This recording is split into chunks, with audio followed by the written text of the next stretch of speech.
So again, this is what I mean by getting in our own way. We do things to stop ourselves from getting to where we need to be. Power to Live More with Joe Dodds. Welcome to the Power to Live More podcast, all about productivity, organisation, well-being, energy and resilience.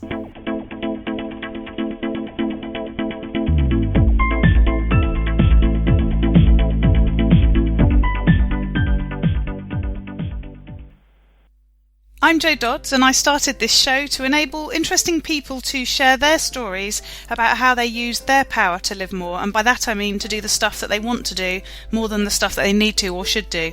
It's about creating a life for yourself where you have the energy, health and space to be happy and fulfilled, spending your time as you'd like, whether that be at work, home or somewhere else entirely. That's your choice. Hello, my name's Ellie Dodds and I'm co-presenter, and today Joe's interviewing Paul Wilson. Joe and Paul originally met at a lunch in London, not realising that they actually live and work within about 8 miles of each other in Kent.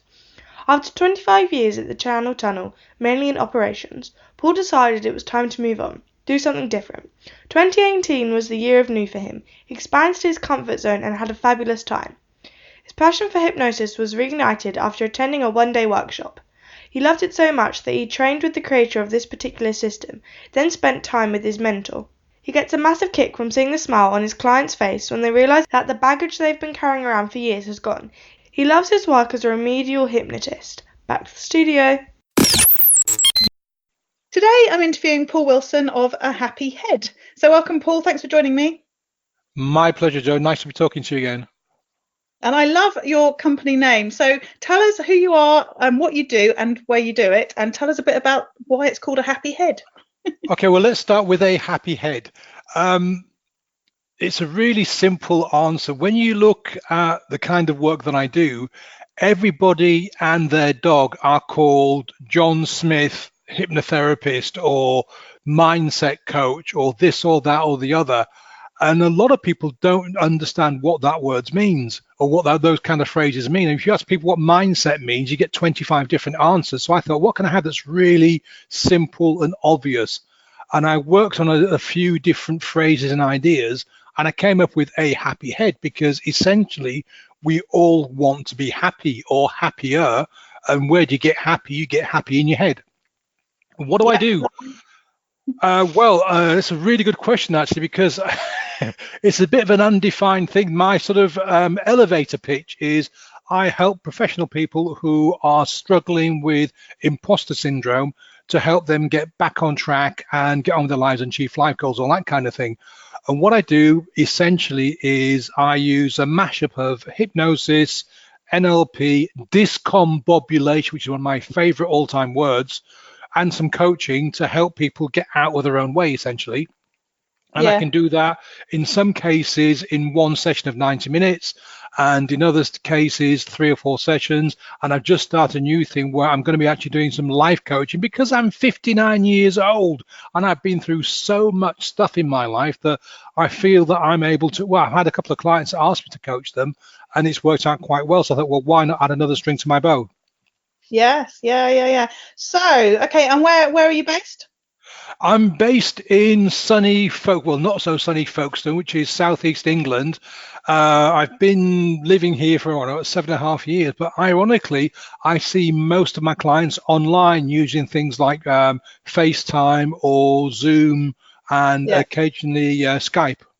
Yes, yeah. And we were saying before we came on that we actually, ironically, given we live probably 8 miles from each other, as I'm in Hythe, just down the road, but we met in London, didn't we?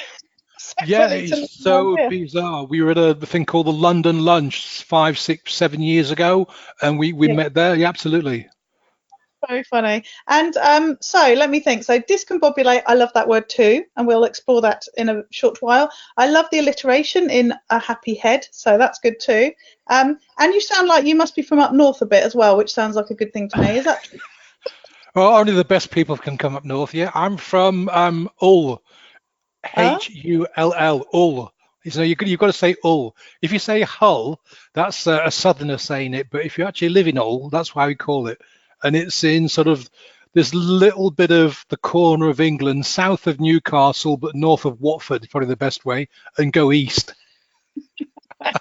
Lovely. So yes, I come from Sheffield, so I'm also a northerner. So good to hear that. But you can't hear it in my voice because I lived down south for far too long. Well, I have as well, but ironically, my accent doesn't seem to have disappeared that much, apparently. I was only 3 when I moved south, so I hadn't really got into the groove. So that's how I can be everything to everybody. I can sound like I'm a southerner, but I'm not really. Oh dear. Lovely. So, discombobulate. Tell us a bit more about that. Oh, well, to be perfectly honest, and don't tell anyone because it's a big secret, discombobulate means to confuse. And what we're talking about here is that a lot of people, when they have issues, whether it's a fear of spiders or imposter syndrome or money mindset issues, any of that kind of stuff, it's a simple disconnect between the conscious part of the brain, the bit that's listening to me now, and the bit that's thinking, well, I've got to cook dinner in a couple of hours, I've got to do this, that, and the other, and then the massive engine that's hidden away, the subconscious. And what we need to do to actually help people make changes is to get the conscious brain to actually switch off, sometimes just for a microsecond, which allows the subconscious to send shooting up into the conscious mind the reason why that person is stuck with a particular issue. And then once we've got that, we can work on it. So rather than say NLP, hypnosis and confusion, I thought, well, that's a bit boring, really. So I thought I'd add a really nice word. So I love words like rapscallion and shenanigans and rumbunctious. You know, they're really big, old, classic words that are hardly used anymore. And so I found discombobulation. I thought, I've got to stick with that because it's a great word. One of my favourite words isn't a description like that. It's a place. It's Festiniog. I don't know why it was one of my favourite words, but it was. Oh, that's Ivor the Engine, isn't it? Festiniog. I seem to remember. My claim to fame on Ivor the Engine is I can play the theme tune on my bassoon. Oh God, no, thank you. Next podcast, please. Excellent. So you talked about helping people to get out of their own way, which is and you talked about imposter syndrome, and you know those are sort of phrases that we hear a lot, sort of thrown around in this sort of space. Tell us more about your perspective on those two things. Okay, imposter syndrome is really, really simple. I mean, it's just a kind of a catch-all phrase. A lot of people are leaving money on the table and missing out on lots of opportunities because, to give you an example, you're in a job and you see a promotion and you think, oh yeah, I really fancy that, I could do it. And then that little voice in your head goes, don't you dare apply for that job. Remember last time you applied for a job and the embarrassment we had to go through when you went for that interview? In fact, you didn't even get an interview. And your best friend, Sally, said, don't bother because you won't get it. And your husband and your wife and your mum, your dad, the cat, the dog, your best friend all told you not to bother because you weren't qualified and this and that. And so what happens? You talk yourself out of going for the promotion. Or if you're a coach, you want to go from 5 figures to 6 figures, your little voice goes, oh, you want to go to 6 figures? Who the hell do you think you are? You can't do that. You're hopeless. And besides, if you put your head above the parapet, all these people are going to shoot you down. And again, you sort of stop doing what you need to do to make that next leap. And it's all of the kind of internal dialogue that's going on with people when they don't go and do things that they know they could do. And that's why I call it this disconnect, because a lot of it can come from historical events, like maybe you've been bullied, or maybe you've failed several times before, stuff hasn't worked out, maybe you weren't encouraged through life. There's a whole load of different reasons why we get to this stage of not being able to push ourselves forward. And it's strange because you can have the most strong, powerful, confident person outwardly, and to all of their friends and colleagues and co-workers and directors, they seem to be an amazing person.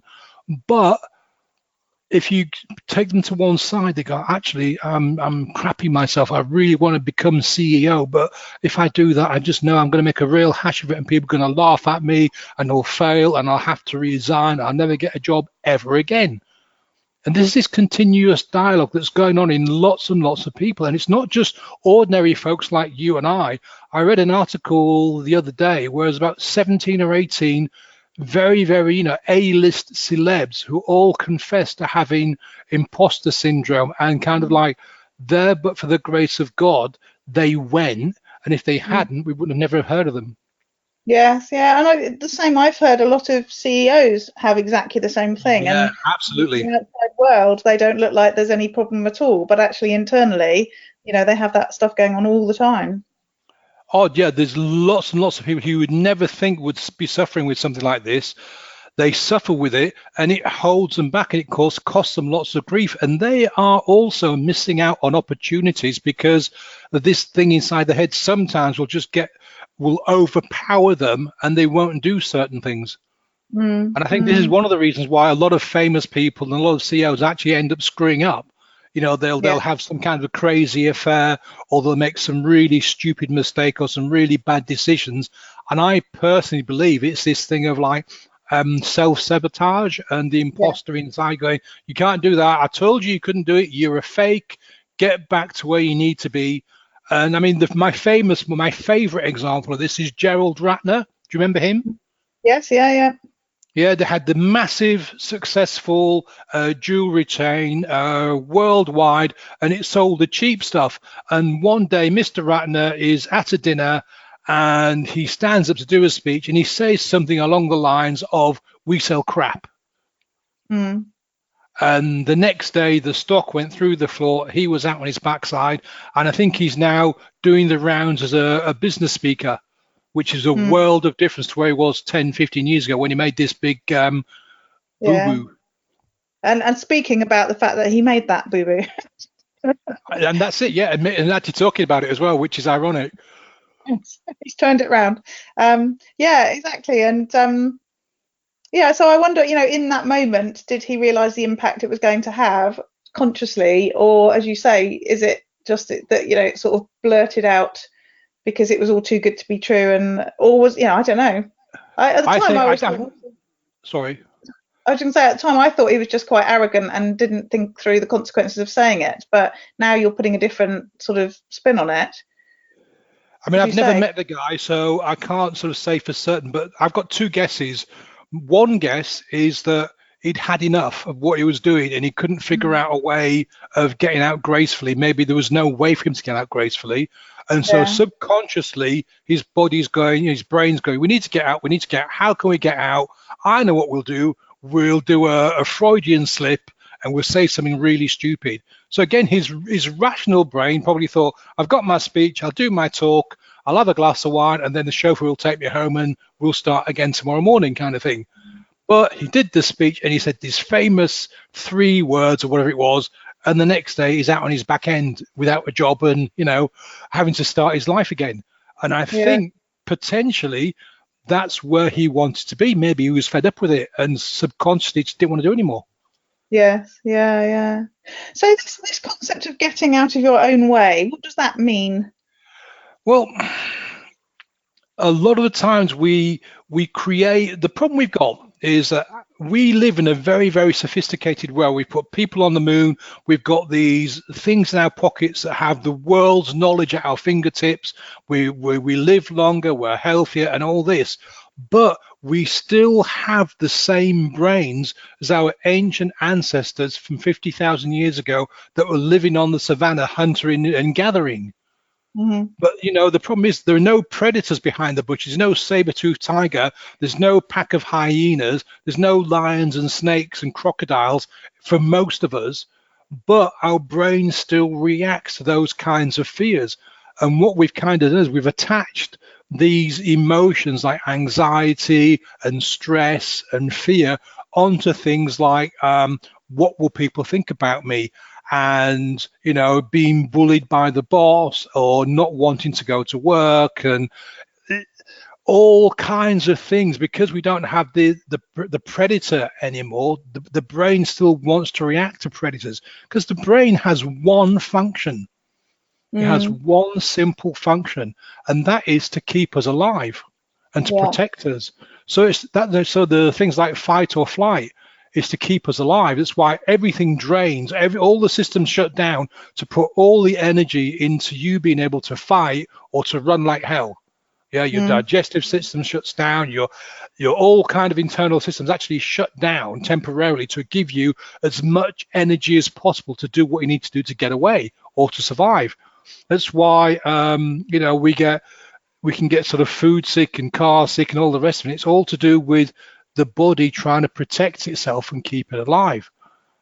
But the challenge we face is all those stresses and strains from hunter-gatherer days don't exist anymore. But with our brain hasn't evolved with society. So in effect, human society is evolving or has evolved faster than our brains have. So we've still got these kind of like oldie worldy brains in the new bright new world kind of thing, and it can cause problems. And this is where getting in your own way comes from. So we had the analogy of going for a new job, or starting a new business, or going from 6 figures to 7 figures, and you don't do it because you convince yourself that you're not good enough, or that you don't have the skill, the knowledge, the expertise, the training, the bits of paper, whatever it is. We come up with stuff not to do the thing we need to do. I mean, it's procrastination. It's great. Again, procrastination is a kind of protective device, because oh no, you can't do that, you can't do that, you can't do that. And we let stuff get in our way. I mean, I've talked to people who use to-do lists to procrastinate. They'll spend all day doing a to-do list and refining it and going urgent and important, urgent but not important, and B, C, D, E. And they spent like 3 hours bloody doing a to-do list, and half the day's gone. Yeah. Which is, when you think about it, is ridiculous. It defeats the purpose entirely. Exactly, but it is, it makes you feel busy. But this is the thing, you see. There's a classic: busy doing nothing. High into fine. Lots of things not to do. I can't remember that film that comes from. Yeah, but again, busy doing nothing, because you can say to yourself, I'm busy, I'm making a to-do list, I'm reorganizing my desk, I am writing this, I'm checking my email, I'm doing this, but you're not doing the thing you need to do. And for most of us, that is the thing that's making some money, which is finding new clients, talking to prospects, working with clients. Yeah, pretty much. Yeah. And for a lot of us, that is the predator. Oh my God, I can't actually talk to somebody and ask for money because I don't deserve it. I'm not worthy of having this person's money. I can't do the service that I've offered them. Even though you spent 20 years as a chiropractor or 15 years as a personal trainer or as a nutritionist, that little voice goes, why are you ringing this client? Because they're going to say no. They're going to say, no, I don't want to work with you because I don't know you well enough, and this, that, and the other. And so what do? Instead of making 20 phone calls or sending out 20 messages, you spend an extra couple of hours, I actually need a cup of coffee now, and going to make yourself a cup of coffee, and maybe phoning your friend, or just checking through your Facebook profile in case somebody said, please, I desperately need your services. How much do you want? Which never happens. Yeah. So again, this is what I mean by getting in our own way. We do things to stop ourselves from getting to where we need to be, or where we want to be. And I think another really thing that bugs me an awful lot, actually, and I really hate it, is you get all of these kind of like big name coaches that are doing 6 and 7 figures, and they're sort of showing their lifestyle, which is fabulous. I've got nothing wrong with that. But then it kind of leads lots of people to say, I want that. And then they set up all these goals and stuff, to try and achieve that thing. But when you actually talk to them calmly and sort of carefully and actually listen, that's not what they want. Yeah. I was on a live stream with a guy called Dan Meredith the other day, and he mentioned this thing called the International Happiness Index, or the International Happiness Index. Do you know how much people need to earn to be happy? No, but I'm sure you're going to tell me. No, come on. You can't play like that. Give me a number. How much do people need to earn to be happy? I don't know, because it must be dependent on... No, don't give me that. Just give me a number. I'm not having it. Oh, I don't know. 40 grand. You're a little bit on the low side. This is scientifically proven, £78,000. If you get to 78k, Right. You are happy because you can pay your bills, do your house, go on holidays, all that kind of thing. Yeah. Once you start earning above 78k, your happiness level stays flat, and in some cases actually decreases slightly because of the pressure of having to make the extra money. Now, if you are someone who is driven and really wants to become a millionaire or multimillionaire, then go for it.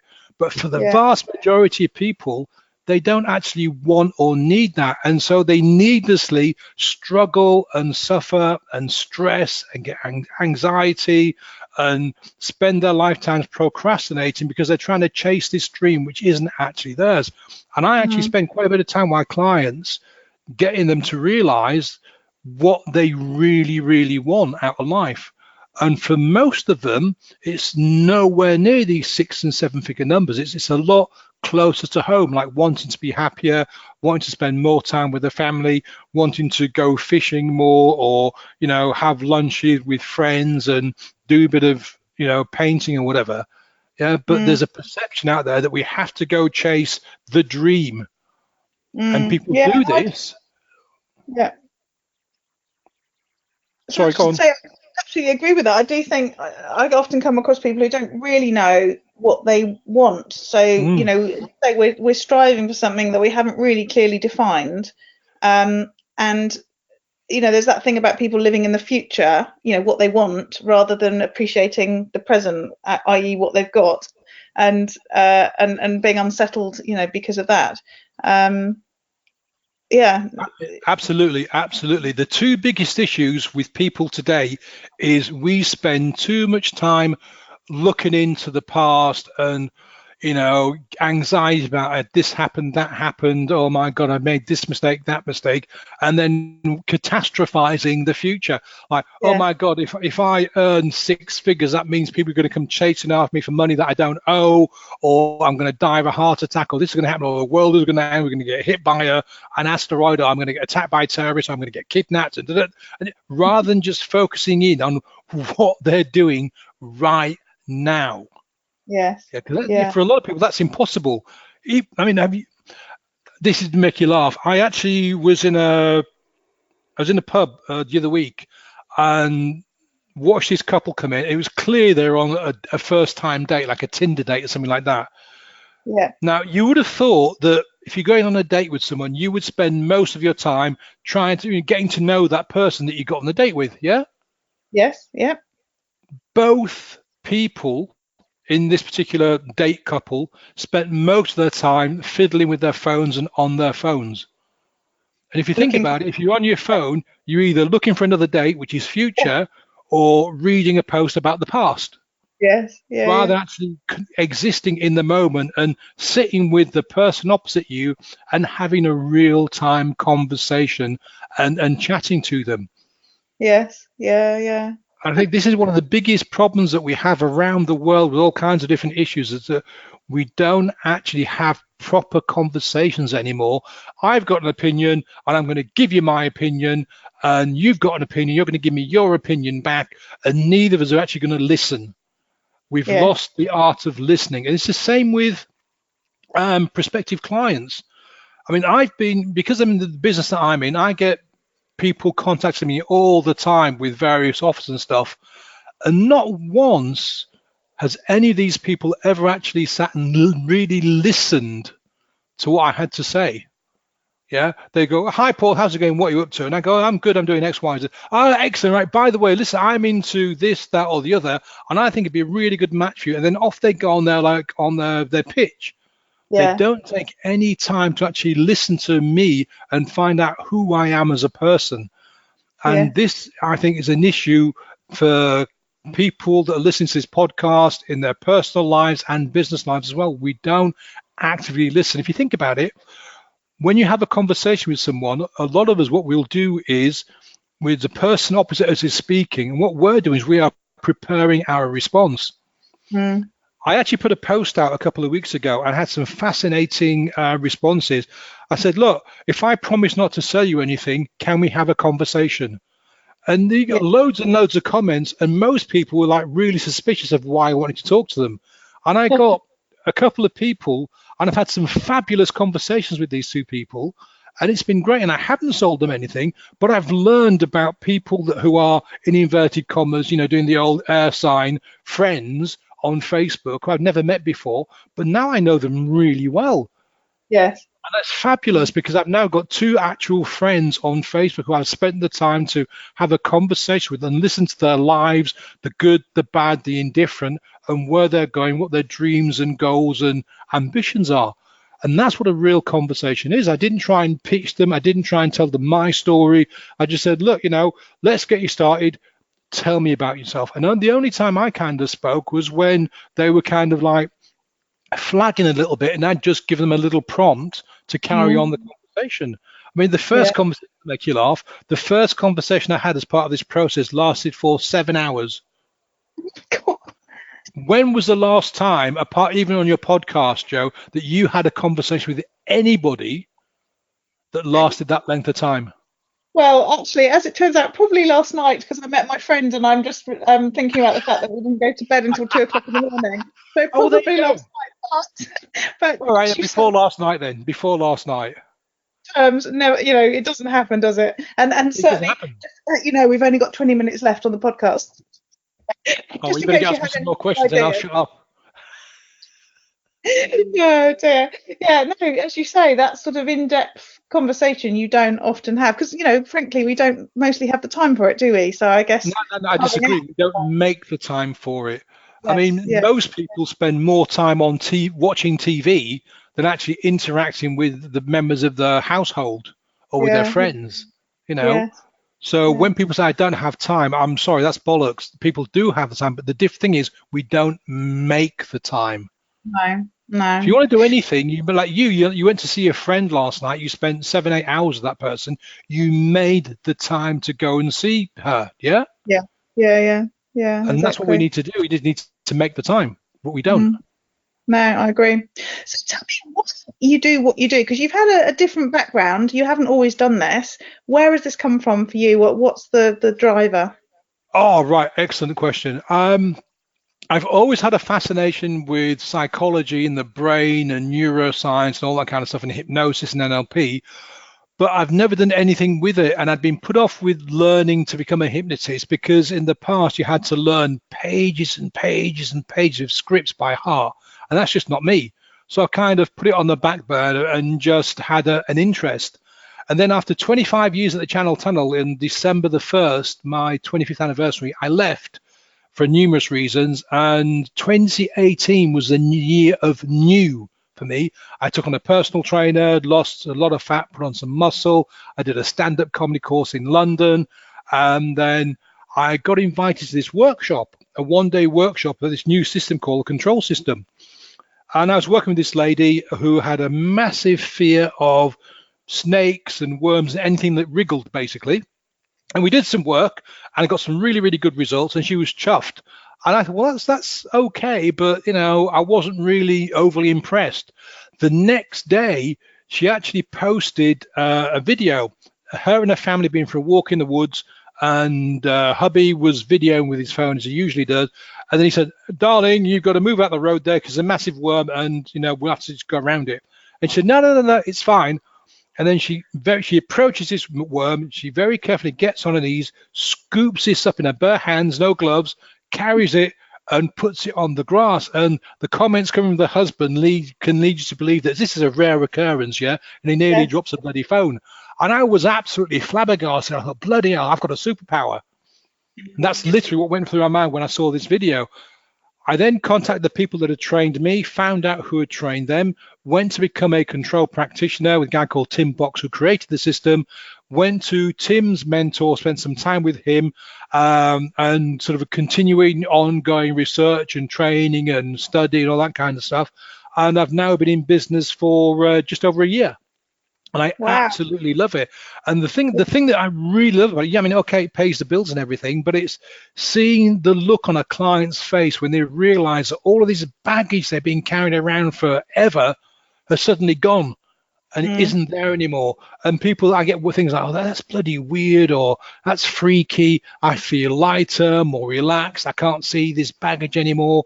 And all the stuff we've been talking about today, Joe, it just disappears. A very good friend of mine who's a very strong, powerful, dominant force in the world had one chink in her armor, which was a phobia of spiders. So bad was her phobia that if she saw one in the house and her husband wasn't there, she'd have to leave the house and get her neighbors to come in and deal with it. And if there were no neighbors, she would not go back into the house. Wow. I worked with her. And again, this is a very glamorous woman. The next morning at about, 7:30, 8 o'clock, I get this video of her with a towel wrapped around her head and in a big dressing gown, stood in the kitchen, goes, "Look what I've done, Paul." And she sort of turns the camera around to the kitchen surface, and there's a piece of paper with an upturned glass and a tiny spider in there, and she's got this beaming, bloody great big smile on her face. And, Brilliant. that was it. That was me hooked, line and sinker. I've just got to keep doing this. I just love it so much. It's brilliant. Yeah.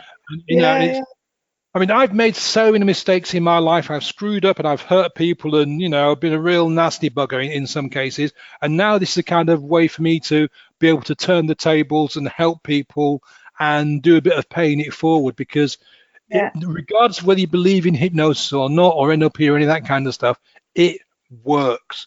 And I've seen the results. If you look on my page, I've got loads and loads of testimonials from people that are saying to me, this thing has changed my life. This thing has helped me do X, Y, and Z, and A, B, and C. And I'm not the only one. There's thousands of people out there doing this kind of work. And it does work. It does make changes. So, if you're stuck, go and find someone to help you. Yes, yeah. So how do you work? How do you get all this stuff done? I guess, days are probably different each time. And you mentioned before you can have like one session with people, or you can have like a number of sessions. So what does your sort of work time look like? Okay, well, because I'm still a year into the business, as you can imagine, Joe, I'm putting a lot of time into it, because you have to at this stage of a business career. So I'm available pretty much 7 days a week. Now, I don't work 24/7. That would, be ridiculous. I do get free time to go and do other stuff. But if a client wants to see me on a Sunday afternoon, I will see them. And the way my day kind of starts out is, we talked about to-do lists earlier on. My list is 3 things. The first thing is always something that's going to help me, connect me with potential clients.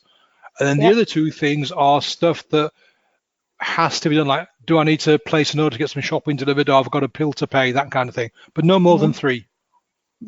Go on, I can hear a question come in. Yeah, how do you manage that in sort of reality, in real life, if you like? Because often, these conversations, people say, I only focus on 3 things.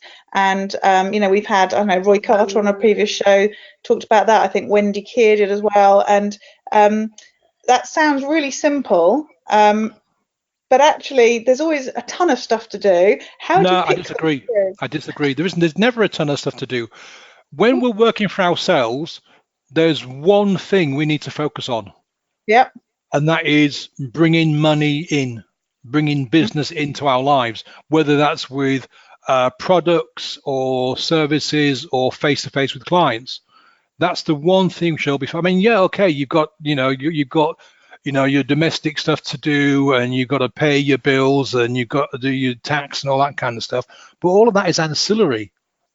You can pay bookkeepers and chuck a pile of receipts at them. You can get a VA to do all the stuff, because you, as a business person, me as well, the only thing we should be focusing on is making the business grow, bringing in more clients. Anything else, if you're sitting there, spending 3 hours trying to make your box of receipts look pretty, you're wasting your time. Yeah. Because you're not bringing money in. That's the thing. And so the 3, you've got 3 things, and you might get a phone call and a client says, "Can I see you this afternoon?" Then of course you see the client. So your 3 things might not get done. But if you've got 25 things on your to-do list, they ain't going to get done in one day. Whereas if you have number 1, business, number 2, pay a bill, number 3, do your washing, they will get done. And if you've got time, you can do something else.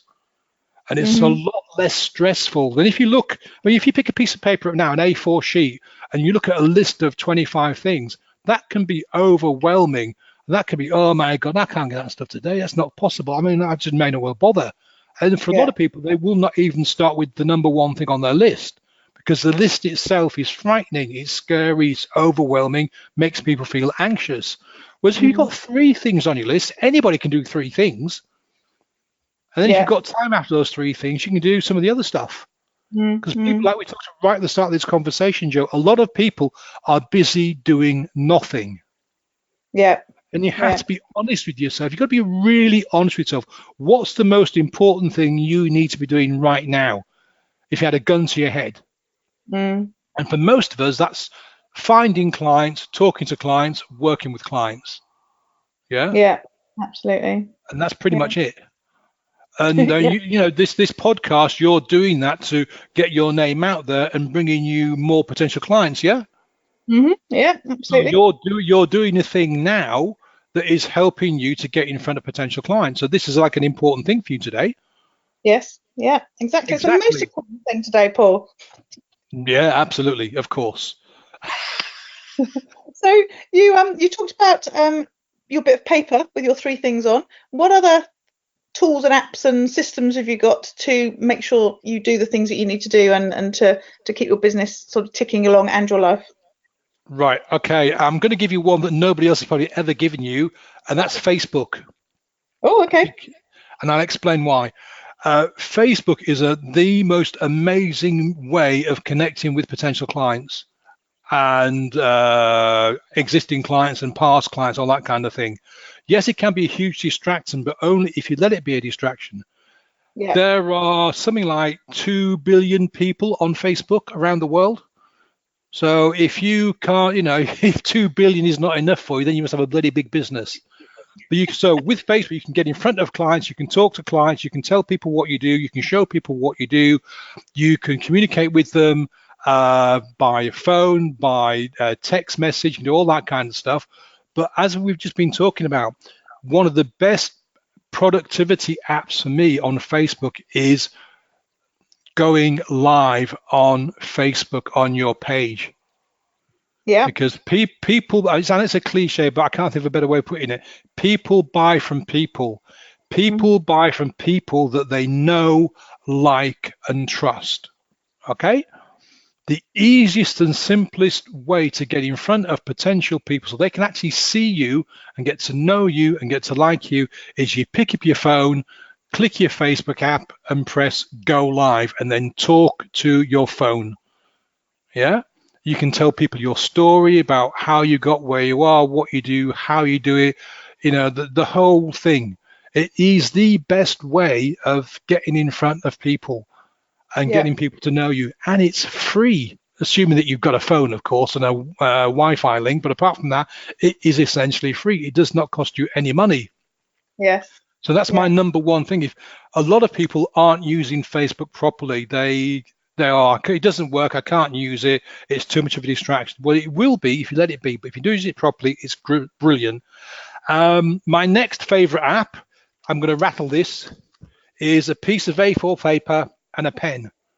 Because again, this is now, you see, I know you'd laugh, but you can type notes and stuff in your computer, and I do that all the time. But when it comes to working on an idea or memorizing something or taking notes, again, it's been proven, there's lots of studies, putting a pen to paper and writing or doodling or mind mapping, the stuff will stay in your head a lot longer than if you just type it into a digital thing and it just disappears forever. Yeah. And also when you're sort of, I hate the word brainstorming but when you're working on an idea, it's so much easier with a pen and paper to extrapolate that idea and come out with new words and look at different ways of doing things. And the piece of paper is there with you all the time. And you can sort of go back to it and look at it, you can flick through it. And it's a simple, oldie worldy kind of function, but it works. Yeah. Having said that, sorry, go on. Yep. No, you go. All right. Okay, so the next one, because I'm in the flow here, is a couple of things. Some kind of app like Evernote. Now, just saying that I use a pen and paper, Evernote is brilliant because you can do a text recording, you can do an audio recording, you can take photographs, you can do all kinds of things with it, and that is transferable to all of your different bits of kit, your phone, your computer, your laptop, and all that kind of stuff. And so if you're out and about and you spot something that is interesting, useful, might spark an idea for a new aspect of your business, you can snap a quick photo, you can take some notes, you can actually speak into the thing. So it's a great way of having a note collecting system with you 24/7, because let's face it, all of us have our phones with us all the time. We even take the bloody things to bed with us, so we're never too far from our phones. So it's a great little thing. Another one, probably the final one, and this is going to be a bit weird as well, is your banking app. Okay. Now, let me explain what I mean. We're talking about the most important thing is generating income. A real test of personal strength, determination, fortitude, or whatever you want to call it, is every single morning you click your banking app and you write down your income for that day and your current balance. If you want to focus on your life as a business person, whether you're a coach, personal trainer, whatever, there is nothing more, I can't think of a really good word or a cliche, but never mind. There's nothing more strengthening or focusing than looking at your current bank balance every single day. Because that way we talked about, being busy doing nothing. If you've been busy doing nothing for a week and every single day you actually note down your income, and then your balance, if you're not doing anything, that balance is going to get smaller and smaller and smaller and smaller and smaller. So focusing on how much you've got, and that includes cash in your wallet or your purse and all of your accounts. Get it on a piece of paper every single day. It takes 2 minutes, and it really hones in your focus. I didn't used to do this. I've been doing it for a while now, and I tell you what, it really makes. I've got no other source of income. There's just me. I don't have anybody else that's sort of working full time or anything to bring income in. There is just me. So if I ain't bringing money in, there ain't no money coming in. So doing that one simple thing every single morning really gets my focus on bringing income into my business. Yes, that's a good one. So what about learning and sort of developing? Obviously, you've talked about going on courses and having sort of developed your skills over the last couple of years. What other things do you do to sort of keep up to date and keep learning? Okay, keep pushing yourself, because we've all heard of this word neuroplasticity. Years ago, they used to say that you can't teach an old dog new tricks. Well, that's garbage. They've proven that to be completely false now. We are able to, assuming that your brain is fully functioning, and you've not had an injury or there's no kind of deficiency there, we are able to keep learning and absorbing new information all the time, because the brain is like a muscle. If you go to the gym, you can build big biceps or keep your biceps nice and strong, keep yourself slim and trim. Well, the brain needs the same thing. So if you, want to learn about the brain or your business or, continuing personal development, you need to keep learning and keep pushing yourself forward and keep challenging yourself. Because again, coming back to this thing about being busy doing nothing, if you're just relearning the same stuff, you're just treading water, you're not doing anything. So you need to look at different avenues. So let me give you an example. If you're a personal trainer, are you a qualified nutritionist, or have you done some recent research on nutrition? Because if you're teaching people how to get strong, be strong, stay strong, lose weight, nutrition is a critical factor in that, and research is developing and growing every single day. So that would be a really good factor. If you're a life coach, as an example, then are you looking at what's going on in the world in regards neuroscience, how the brain is working, psychology, sociology, all this kind of stuff? We need to be more diverse in the information we're consuming. And what I'm talking about, again, is not sitting in front of the telly, but being strategic. Like I found I don't have a TV, but I've got a Netflix account and I've got Amazon Prime. And I've found recently a couple of really good neuroscience-y programs on there, which I've watched. One of them, that's fascinating, took notes. And the other one, I just found that this morning. So I've been watching that when I've got time. So I continually challenge myself. I love to read. I'm a big reader. My flat is just full of books, and I'm constantly on the lookout for new and interesting things in a broad range of subjects, not just not just hypnosis or NLP, but all kinds of things. What else do I do? I haven't gone yet recently to any big conferences. because again, I mean, new into the business, not only spending a few £100 on a massive conference, taking 2 or 3 days out, that will happen over the next few years. But what I do is I follow people that are big in the industry, look at what they're doing. Obviously, like say Tony Robbins, for example, very big in the kind of, well, both of our businesses really, I guess, Joe. And I look at what he's doing, what he's talking about. And because if he's talking about it, then it's at the forefront. It's important for him to get the current message out to his people.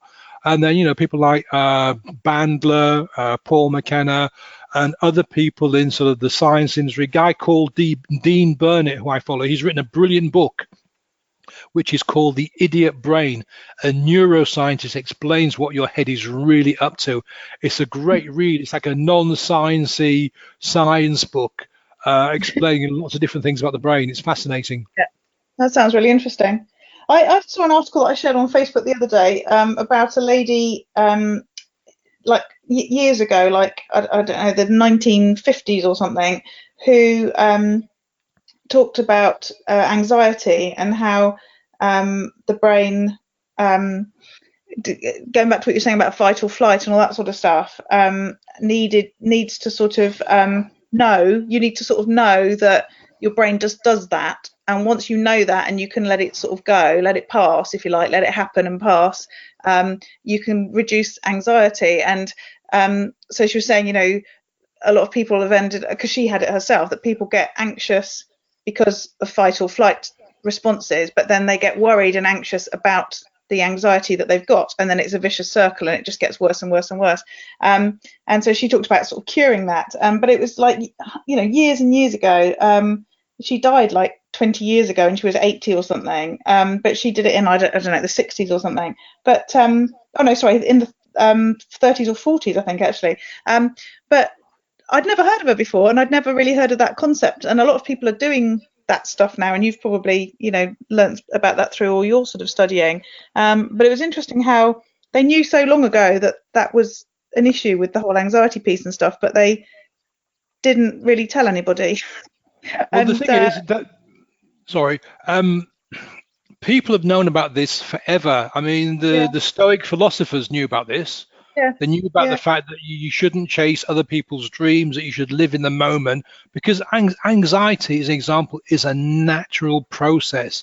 Again, like I mentioned earlier, the brain is there with one sole purpose, and that's to keep you alive for as long as possible. Anxiety is normal. Being anxious when you're walking past a bush is normal, because that bush might have a pack of hyenas or an elephant or an enemy tribe behind it. Yeah. So that's why we get anxious. So it puts us on our guard. The problem we have today, like you just mentioned, Joe, is that we start getting anxious about being anxious, and that's when it becomes a problem. Yes. So if someone who's listening is anxious, accept it. I'm anxious. Okay, yeah, thank you for letting me, understand that I'm anxious, and then get on with it. Yes, yeah, that's exactly. If you fight it, it makes it worse. Oh my God, I've got to have this big meeting tomorrow, and I know I'm going to be hot and sweaty, and I'll flop up my lines, and I'll forget my bits of paper, and my pen won't work, and somebody will laugh at me, or I'll fart in the wrong time, or oh my God. And then you spend the rest of the night, a sleepless night, worrying. So you get anxious about being anxious. Oh my God, I'll be anxious about it, and I'll be worried about it, and I'll be out of breath. Yeah? Yes. Did you know something? Did you know that if you look at the physical responses and the psychological responses with being fearful, and the psychological and physiological responses with being excited and stimulated are pretty much identical? Right.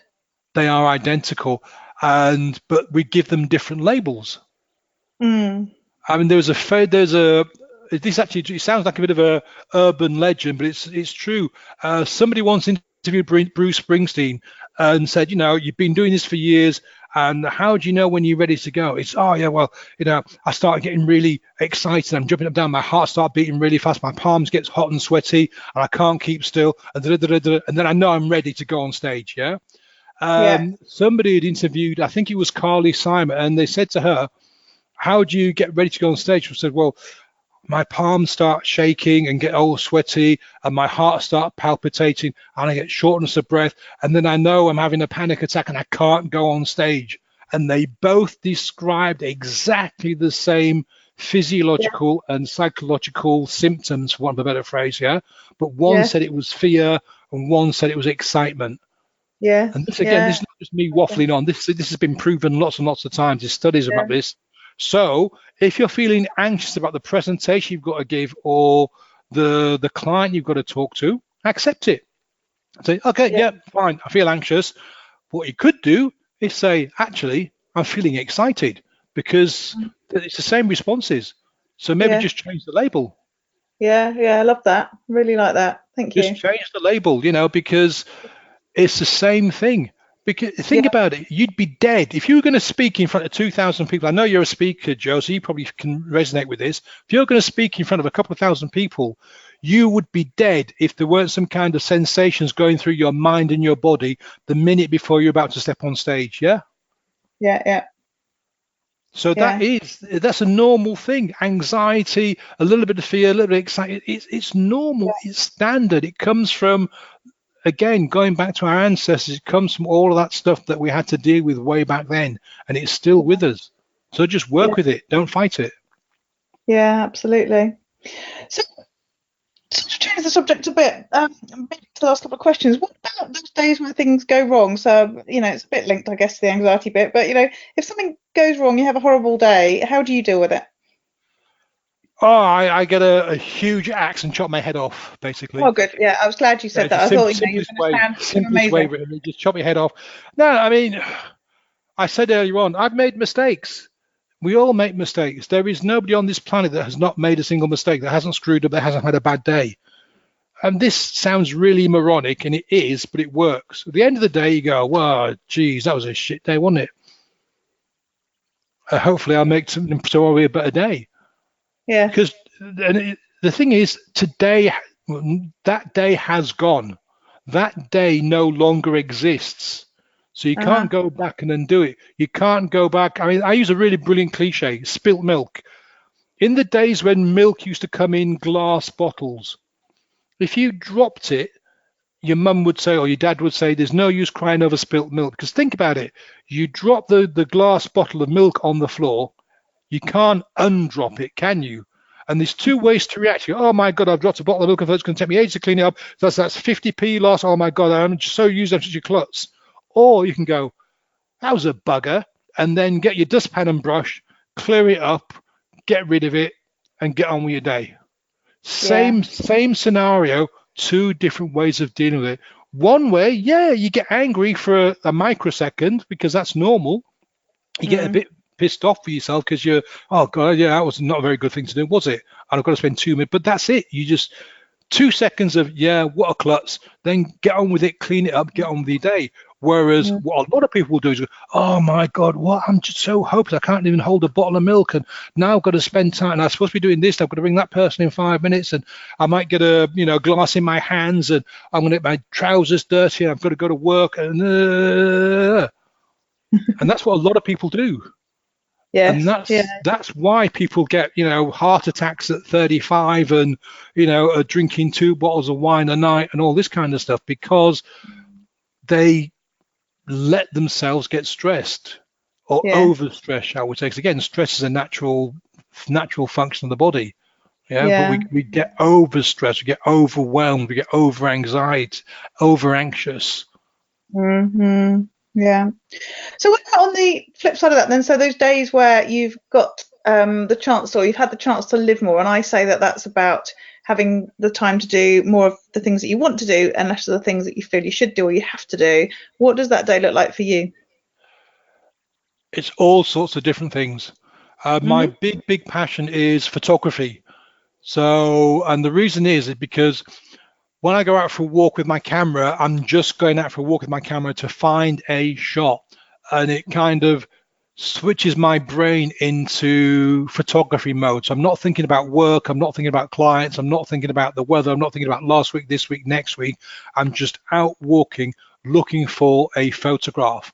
And that sounds a bit weird, but what I'm doing is I'm trying to find a shot that I will find interesting, that I will be challenged by getting a really good photograph, and that when I get it back to the house and stick it in the computer, it's going to look good. And yeah, you'd walk down the road and take 25,000 pictures, but I don't do that.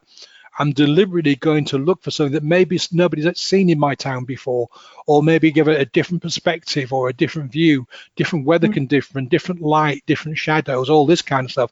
And so when I'm in that kind of mode, everything just disappears, absolutely everything. And I'm in like this, have you heard of Csikszentmihalyi and the flow state? Well, I've heard of the flow state. I didn't know what the first bit said. I can't pronounce it. Csikszentmihalyi. It's a really long Russian name, but he's the guy that developed this, scientist, called the flow state, where you are just in the zone. I think it's a word probably that most people know. And that's what happens to me. I just get into this state where, I'm just doing this thing. I'd love to have a dog. At the moment, I'm not in a position to have one, but dogs are great as well, because you have to take a dog for a walk a couple of times a day, and that gets you out of the house. It keeps you fit, it keeps you healthy, it makes you eat right. A dog is a great way to meet people, because I'll give you an example. I can walk through a park or woods and people will steer clear from me, because I'm a big ugly bloke on his own, dodgy. People won't talk to you, heads down as you walk past them. But if I'm walking at exactly the same time and through the exactly same woods, and I've got a dog with me, people appear out of nowhere to talk to you. It's brilliant. It's a really what a lovely dog. What kind of breed is he? How old is he? How long have you had him? And this conversation starts, and you start to get you meet someone and you're having a conversation again. That's a fabulous way of getting to know someone, getting to meet people, or meeting more people and getting out. So I do that kind of thing as well. But go on. I know you're going to ask me another question in a minute, so I'll let you get on with that. So that's my last question. I was just thinking of something else that's kind of attached to that, but it's different. So do you want to share that, or shall I ask you my very last question? Go and ask your very last question then, and I'll see if it fits in. If not, I'll just tell you anyway. My last question is, how can people get in touch with you and find out more about you? Oh, that's boring. Give me another second. What I was going to say was, I end my day always in the same way, and that is I try and get off the screens at least an hour before I go to bed, and then when I get into bed, I've got a book next to my bed that's called Gratitude, and I will write down 3 things I'm grateful for that happened during the day. And it doesn't have to be mega things. It could be a conversation I've had. It could be somebody who did a really good podcast or live stream. It could be a post that I read, or somebody that I bumped into. It can be any small thing. A book that I've read, I'll be grateful to the author for writing it, and that really sets your mind off to a good place for a restful sleep.